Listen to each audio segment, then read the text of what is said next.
This course is brought to you by AppyPie as part of our Academy series.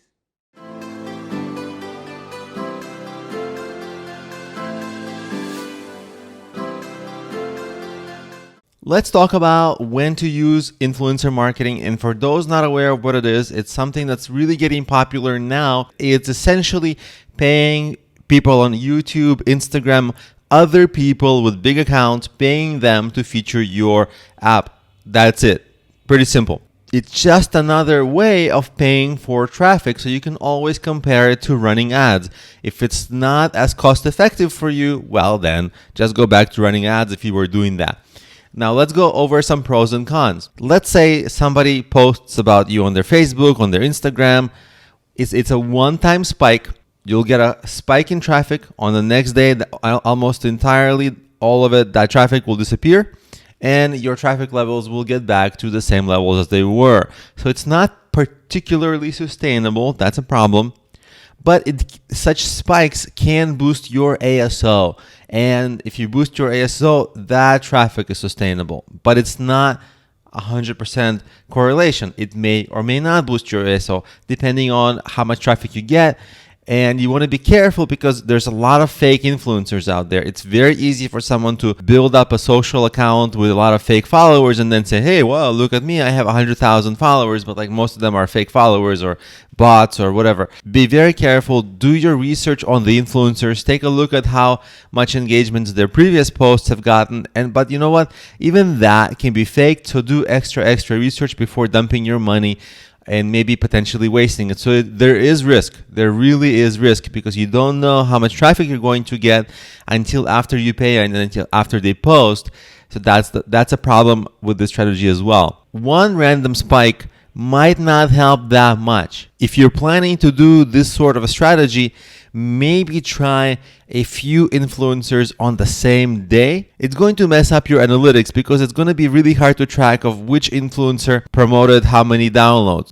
That part is going to be hard to understand. But from, let's say, maybe 5 influencers in a row, you'll get a much bigger, five times the spike you would all get from just one influencer, a much bigger spike.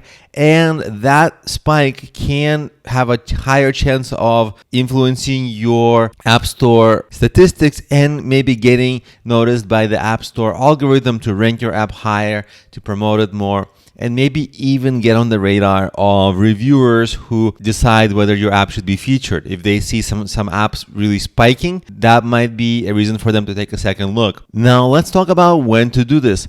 If you're trying to boost your ASO, by all means, go for it. But if you're just trying to get downloads because the organic strategies aren't working and you're not getting the downloads you want, be careful because you are spending money with this. If your app isn't monetizing well, you're just going to lose money. So the ideal way to do this, the ideal time to do this is either when you're actively trying to boost your ASO or when you know how much money you make per user, so that you know how much money you can spend to get a certain number of users to actually make this a profitable strategy. Now, one small caveat: if you hire influencers on Instagram or Facebook, there's no longevity in their post.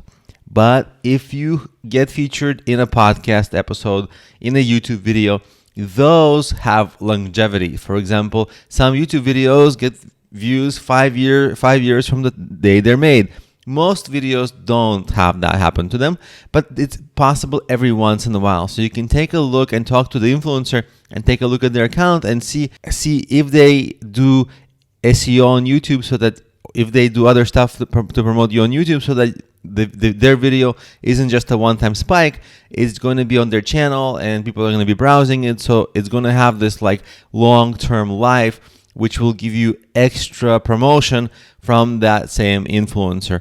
So this is how I see influencer marketing, and these are my recommendations for it. All in all, I think it's a little overhyped today, but there are some instances where it can work, as we can see.